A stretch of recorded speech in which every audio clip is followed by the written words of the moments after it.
Hello students, good morning. How are you? I hope all are you well at your home. आज हम Hindi grammar कक्षा 5th और chapter number 5 जिसका नाम है कारक, उसके बारे में पढ़ेंगे। अब कारक को इंग्लिश में क्या कहते हैं? केस। अब केस या कारक क्या होते हैं, कारक का क्या हिंदी में यूज़ होता है, इसके बारे में जानेंगे। तो उसको जानने के लिए सबसे पहले हमें उससे डेफिनेशन यानी परिभाषा पढ़ना होगा। तो कारक की क्या परिभाषा होती है? संज्ञा या सर्वनाम के जिस रूप से उसका वाक्य की क्रिया या अन्य शब्द से संबंध या रिलेशन प्रकट होता है उसे कारक कहते हैं। यानी वह शब्द जिससे किसी दोनों नाउन या जो भी प्रोनाउन हो उसका उस क्रिया के साथ में क्या संबंध है या रिलेशन है उसके बारे में पता चलता है, तो उसे हम क्या कहते हैं? कारक या केस। कारक के चिन्हों को विभक्ति कहते हैं। अब कारक के जो चिन्ह होते हैं लिखने के, उनको क्या कहते हैं? विभक्ति या इन्फ्लेक्ट कहते हैं। हिंदी भाषा में 8 प्रकार के कारक होते हैं। कितने प्रकार के? 8 प्रकार के।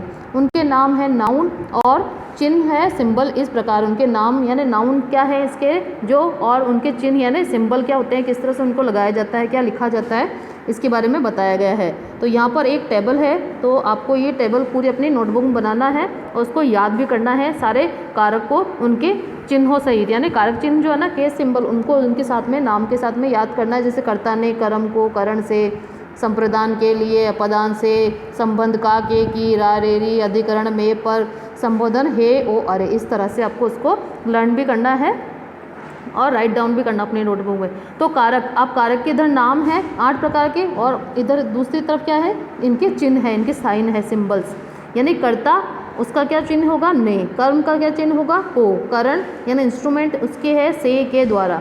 संप्रदान यानी डेटिव उसके लिए है के लिए। अपदान एब्लेटिव उसका चिन्ह है से यानी अलग होने के अर्थ में। संबंध पजेसिव यानी का के की रा रे री। अधिकरण है लोकेटिव में पर, और संबोधन है हे ओ अरे। तो ये सारे इनके चिन्ह हैं जो कि आपको याद भी करने हैं और सीखना भी है। अब कर्ता कारक यानी नॉमिनेटिव केस। अब कर्ता कारक क्या होता है उसके बारे में हम जानेंगे।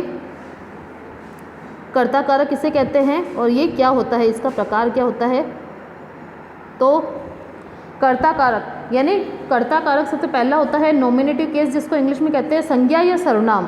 संज्ञा या सर्वनाम के स्थान पर, संज्ञा या सर्वनाम के जिस रूप से क्रिया एक्टिविटी करने वाले का बोध अंडरस्टैंडिंग हो उसे कर्ता कारक कहते हैं।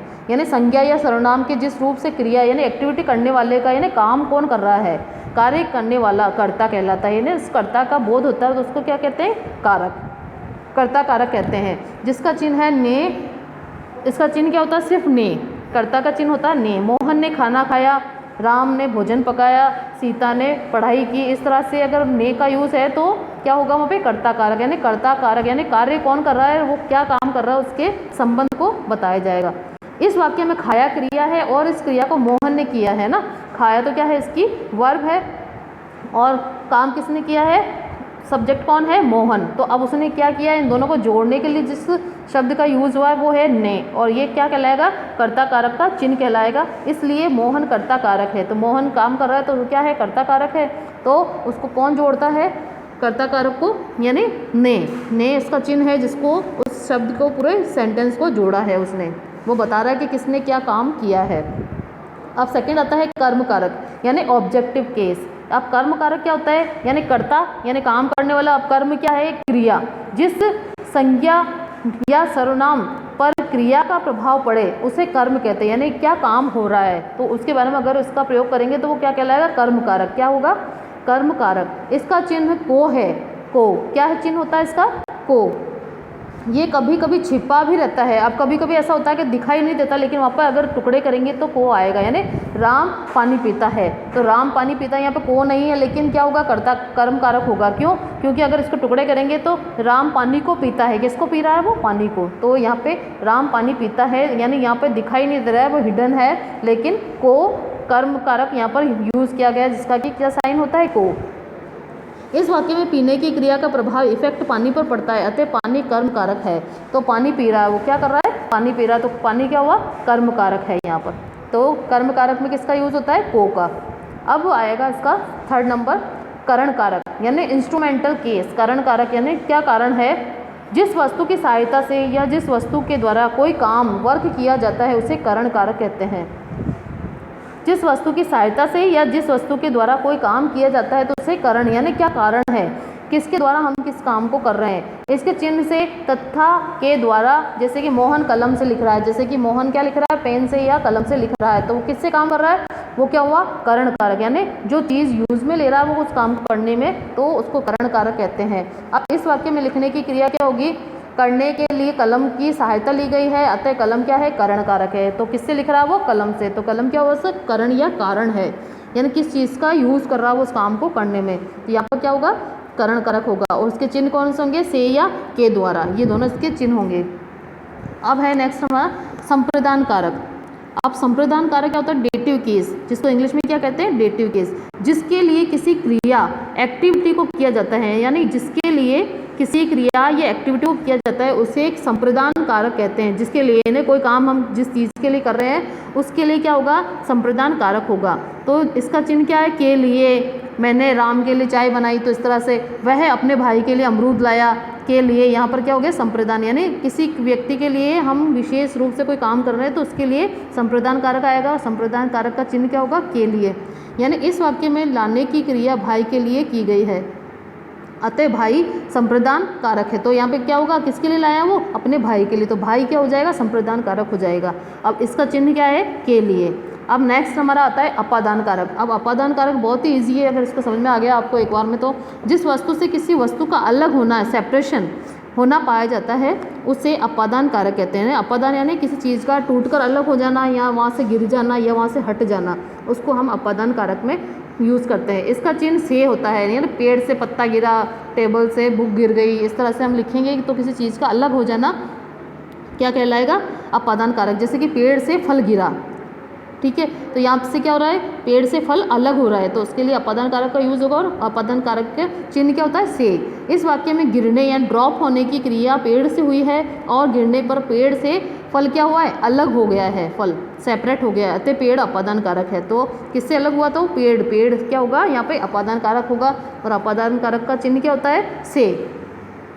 अब संबंध कारक, पजेसिव, यानी संबंध बताना, पजेसिव यानी अपना पजेशन बताना कि उसका हमारे साथ क्या संबंध है, उसमें पजेसिव कारक आएगा, केस आएगा, जिसको हिंदी में कहते हैं संबंध कारक। यानी दो या दो से अधिक संज्ञा या सर्वनाम शब्दों में संबंध दिखाने के लिए संबंध कारक का प्रयोग होता है। यानी दो या दो से अधिक संज्ञा या सर्वनाम संबंधों को शब्दों में संबंध दिखाए तो उसको क्या कहेंगे, संबंध कारक। यानी इसके लिए का, के, की, रा, रे, री इसका यूज़ होता है। जैसे कि सुधीर मेरा भाई है, अब सुधीर क्या है, मेरा भाई है, तो इसमें रा का यूज़ हुआ है। इस वाक्य में सुधीर का मुझसे संबंध दिखाया गया है, इसमें क्या बताया गया है, मुझसे क्या संबंध है, वो क्या लगता है मेरा, अतः मैं क्या हूँ, मेरा संबंध कारक है, यानी मैं क्या है, संबंध कारक है। यहाँ पे उसका संबंध है उसके भाई से, तो यहाँ पे क्या होगा, संबंध कारक यानी पजेसिव केस आएगा। और उसका क्या चिन्ह होता है, का, के, की या रा, रे, री।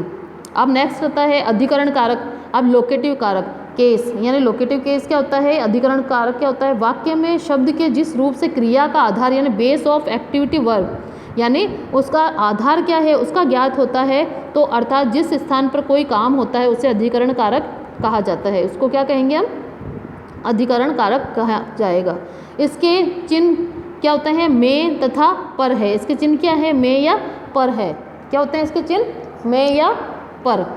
अब इसमें क्या होगा, इसका उदाहरण, वह कुर्सी पर बैठा है, यानी ये में पर या पर का यूज़ होगा अधिकरण कारक में। तो वह कुर्सी पर बैठा है, इस वाक्य में बैठना क्रिया का आधार है। अब क्या कर रहा हो, बैठ रहा है, कुर्सी है और बेस ऑफ वर्ब कुर्सी है, अतः कुर्सी अधिकरण कारक है। तो किसके ऊपर बैठ रहा है वो, कुर्सी के ऊपर, तो यहाँ पे क्या हुआ, कुर्सी अधिकरण कारक है। यानी जिस वस्तु का हम उसका यूज़ कर रहे हैं बैठने के लिए या कुछ करने के लिए, तो वो क्या हो जाएगा, अधिकरण कारक हो जाएगा। अब उसका चिन्ह क्या है अधिकरण कारक का, में या पर।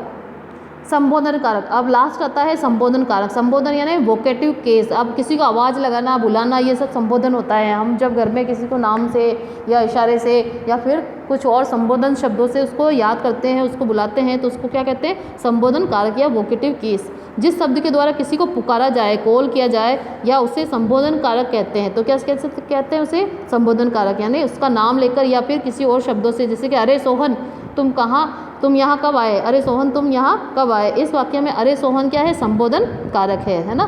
तो यहाँ पे क्या समझ में आया आपको, ये संबोधन कारक है। और जब हम संबोधन यानी किसी को आवाज़ लगाते हैं, बुलाते हैं, तो उसको संबोधन कारक कहते हैं। और उसका चिन्ह क्या होता है, हे, ओ, अरे, ये इसके चिन्ह होते हैं। ठीक है, अब आपको यहाँ पर समझ में आया। अब हम ये लेसन कंप्लीट हो चुका है, मुझे आशा है कि आपको ये सब कुछ समझ में आया होगा। तो अब हम इसकी एक्सरसाइज करेंगे। अब इसकी फर्स्ट नंबर एक्सरसाइज है, कारक की परिभाषा उदाहरण सहित लिखिए। तो कारक की परिभाषा उदाहरण सहित यानी उसका एग्जाम्पल भी देना है। अब कारक की परिभाषा हमने स्टार्टिंग में पढ़ी थी लेसन में, तो उसमें से देख के आपको ये संज्ञा का, कारक का क्या लिखना है, उसका डेफिनेशन लिखना है। संज्ञा या सर्वनाम के जिस रूप से उसका वाक्य की क्रिया या अन्य शब्द से संबंध प्रकट होता है उसे कारक कहते हैं। जैसे कि कर्ता ने, अब जैसे कि क्या बताया कि कर्ता ने, ये इसका एग्जाम्पल है। तो इसकी परिभाषा को आपको इस तरह से क्वेश्चन को लिख के अपनी कॉपी में इसको नोट डाउन करना है। और नीचे दिए गए कारक चिन्हों को पहचान कर उनके सामने कारकों के नाम लिखो। यहाँ पे एक क्या बनी हुई है, टेबल बनी हुई है, इधर कारक चिन्ह है, उधर कारक के नाम है। तो आपको इनके सामने उनको देखकर उस कारक का नाम लिखना है कि ये किसके चिन्ह है। तो से के द्वारा किसके हैं, करण के, करण कारक के। को किसका है, कर्म कारक का। अरे किसका, संबोधन कारक का। का के की किसका है, संबंध कारक का। और के लिए संप्रदान का। अब नेक्स्ट एक्टिविटी हमारी है थर्ड, एक्सरसाइज नंबर थर्ड। इसमें फिल इन द ब्लैंक्स है। तो निम्नलिखित वाक्यों में उचित कारक चिन्हों का प्रयोग कीजिए। अब यहाँ पर आपको क्या करना है, उनके कारक चिन्हों का यूज़ करना है। जैसे पहला क्या है, मोहन के पिताजी आए हैं। किसके पिताजी आए हैं, मोहन के। तो कौन सा चिन्ह लगेगा यहाँ पे, के। अब नौकर ने किससे साफ किया, नौकर ने कपड़े से कुर्सी साफ की। तो यहाँ पे कौन सा चिन्ह आएगा, कारक चिन्ह से। कमरे में क्या फैला हुआ है, सामान फैला हुआ है। तो कमरे में, कमरे के अंदर है, तो उसके लिए क्या यूज़ होगा यहाँ पे, में। तो कौन सा कारक चिन्ह लगेगा, में। मुझे मोहन पुस्तक लानी है, मुझे मोहन की पुस्तक लानी है। किसका संबंध है उस पुस्तक से, मोहन का। तो यहाँ पे संबंध कारक बताएगा, इसमें संबंध क्या है इसका, काके की, उसमें यूज़ होगा उसका। राम ने कलम से पत्र लिखा। अब किसका यूज़ किया उसने, पत्र लिखने में, कलम का। तो उसने कौन सा आएगा इसमें, से, कारक चिन्ह आएगा से। तो निम्नलिखित कारक, अब चौथा है, चौथा हमारा प्रश्न है, क्या है, निम्नलिखित कारक चिन्हों का प्रयोग करते हुए वाक्य बनाने। अब आपको क्या करना है, यहाँ पर कारक के चिन्ह दिए हुए हैं, उनको देखते हुए उनके लिए सही आपको वाक्य बनाना है। तो यहाँ पर बनाए हुए, राम ने पुस्तक पढ़ी, तोता पेड़ पर बैठा है, और राम खाने के लिए घर गया, यह सीता का घर है, और शेर ने हिरण को मार डाला। तो इस तरह से क्या बने हुए यहाँ पर सारे सेंटेंस बने हुए, उसको आपको अपनी नोटबुक में लिखना है। और आप नए अपने हिसाब से अपने अकॉर्डिंग भी बना सकते हैं। अब पांचवा सवाल है हमारा, करण कारक तथा अपादान कारक की परिभाषा उदाहरण सहित लिखिए। अब करण कारक या अपादान कारक की परिभाषा क्या करनी है, आपको एग्जाम्पल सहित लिखनी है। अब करण कारक, करण कारक क्या है, जिस वस्तु की सहायता से या जिस वस्तु के द्वारा कोई काम किया जाता है उसे करण कारक कहते हैं। तो जैसा कि हमने पहले भी पढ़ा है, वही डेफिनेशन आपको वापस लिखनी है। और इसका एग्जाम्पल है, जैसे मोहन से कलम से लिख रहा है, मोहन क्या कर रहा है, कलम से लिख रहा है। अपादान कारक की परिभाषा क्या होती है, जिस वस्तु से किसी वस्तु का अलग होना पाया जाता है उसे अपादान कारक कहते हैं। जैसे सुधीर मेरा, जैसे कि उसे अपादान कारक कहते हैं।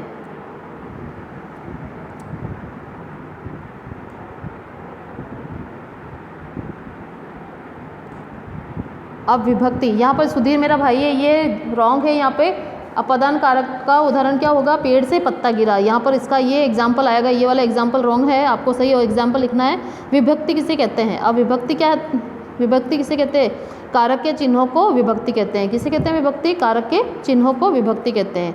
अब यहाँ पे आपके ऑब्जेक्टिव क्वेश्चन है, क्वेश्चन नंबर 7। गिरीश ने क्या है, गिरीश मुझे अपनी पुस्तक दो। गिरीश को क्या कह रहा है, गिरीश मुझे अपनी पुस्तक दो। तो इस वाक्य में गिरीश का कारक होगा, कौन सा होगा, क्या कर रहा है वो, नाम से उसको आवाज़ दे रहा है, तो संबोधन कारक होगा इसका। अब इसका 8 नंबर है, राजू ने लाठी से सांप को मार दिया। इस वाक्य में लाठी से में कारक कौन सा है, कौन सा कारक है, करण कारक। किससे मारा उसने सांप को, लाठी से। तो लाठी क्या हुई, इसकी करण कारक हुई। के लिए अर्थ का बोध कराने वाला कारक होता है। के लिए अर्थ का बोध कौन सा कारक कराता है, संप्रदान कारक। कौन सा कराता है, संप्रदान कारक।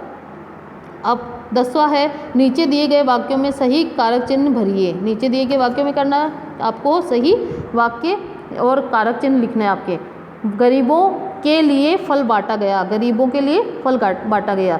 महिला मोटरसाइकिल से गिर गई। दीपिका स्कूटी से आई है। पिताजी ने सभी को उपहार दिए हैं। मछलियाँ पानी में तैर रही है। ये सारे इसके सही सवाल के जवाब हैं, तो आपको इसको कॉपी में करना है और इन सब चीज़ों को आपको याद भी करना है, जो भी कारक हैं और उनके क्या चिन्ह होते हैं, अपने आप आपको उनको पूरी डेफिनेशन को याद करते हुए कुछ सेंटेंस अपने मन से बनाने हैं और उनको सीखना है। Okay, I hope all are you understood this lesson. Thank you.